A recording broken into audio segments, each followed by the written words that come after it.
बातें कर रहे हैं।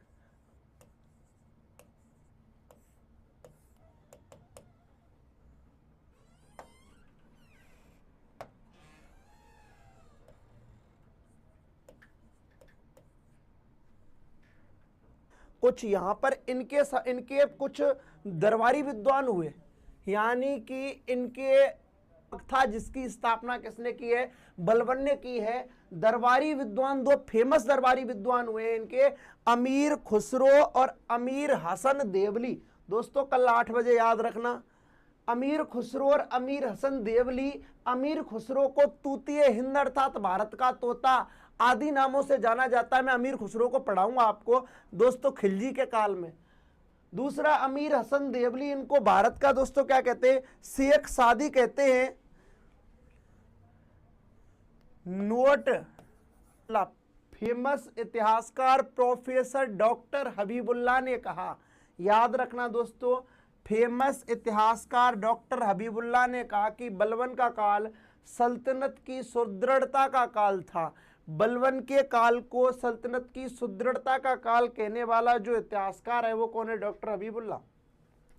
तो बलबन ने स्थापना की दीवाने अर्ज नामक सैन्य विभाग की, जिसमें दोस्तों दरबारी विद्वान अमीर खुसरो, अमीर हसन देवली थे। अमीर खुसरो को तूतीय हिंद कहा जाता है। इसके अलावा दोस्तों अपन बात करें, अमीर हसन देवली को भारत का शेख सादी कहते हैं। डॉक्टर हबीबुल्लाह ने कहा कि बलबन का काल सल्तनत की सुदृढ़ता का काल था। एक बार स्क्रीनशॉट ले ले, फिर थोड़ा सा आगे और बढ़ जाते हैं। कुछ वो कौन था, महमूद मोहम्मद और बुगरा खां। महमूद मोहम्मद और बुगरा खां, इनमें से दोस्तों एक भी उत्तराधिकारी नहीं बनेगा किसका, बलबन का। कैसे होगा, क्या होगा, इसके बाद में बता दूं दोस्तों। बलबन का जो उत्तराधिकारी बनेगा, बलबन का जो अपन बात करें दोस्तों, याद रखना बलबन ने राज्यत्व के सिद्धांत को स्थापित करने के लिए एक नीति अपनाई, और वो जो नीति थी, या मैं कह जाए एक निरंकुश व्यक्ति है। राजा पैगंबर साहब के बाद दूसरा व्यक्ति है। राजा पृथ्वी पर ईश्वर की छाया है, राजा पृथ्वी पर ईश्वर का प्रतिनिधि है। अपने आप को ये बातें जबरदस्ती बनवाने के लिए इन्होंने एक नीति का अनुसरण किया जिसका नाम था लौह रक्त की नीति। कौन सी नीति, लौह रक्त की नीति। तो आगे दोस्तों अपन बात कर रहे हैं कि बलबन के 3 पुत्र महमूद मोहम्मद बुगरा खां, लेकिन इनका उत्तराधिकारी बना कैकूबाद, इनका पोता, इनके पुत्र का पुत्र, और ये बुगरा खां का पुत्र था कौन, कैकूबाद। इन्होंने जो जीवन में नीति अपनाई उसका नाम था लौह रक्त की नीति। और इसके बाद अपन बात करें दोस्तों, इनके समय में ही कुछ पद भी चलते थे, कोतवाल का पद चलता था। उस कोतवाल के पद से संबंधित अपन कई सारी बातें करेंगे। एक बार स्क्रीनशॉट ले लें आप लोग।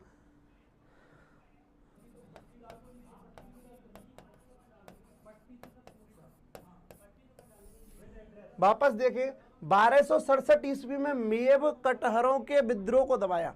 1267 ईस्वी में बलबन ने मेव व कटहरों के विद्रोह को दबाया, बलबन का विरोध किया।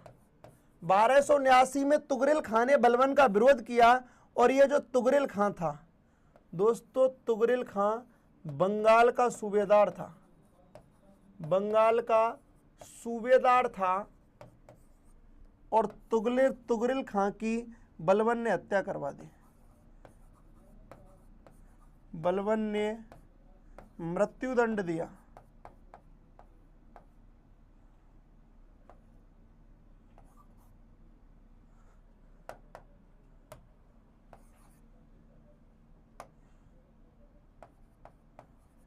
हत्या करवा दी, बलबन ने हत्या करवा दी दोस्तों, किसकी, तुगरिल खां की। 1279 में बलबन का विरोध किया एक सूबेदार ने, जो कि बंगाल का सूबेदार था, तुगरिल खां। और इसके परिणाम स्वरूप तुगरिल खां की आवाज उठते ही बलबन ने इसकी क्या करवा दी, हत्या करवा दी। और दोस्तों अपन थोड़ा सा आगे बढ़ते हैं और थोड़ी सी जनरल जानकारी इनके बारे में देखते हैं। तो एक बार आप दोस्तों एक बार स्क्रीनशॉट ले लें, फिर अपन थोड़ी सी आगे बातें करते हैं। अब आगे बातें करेंगे दोस्तों।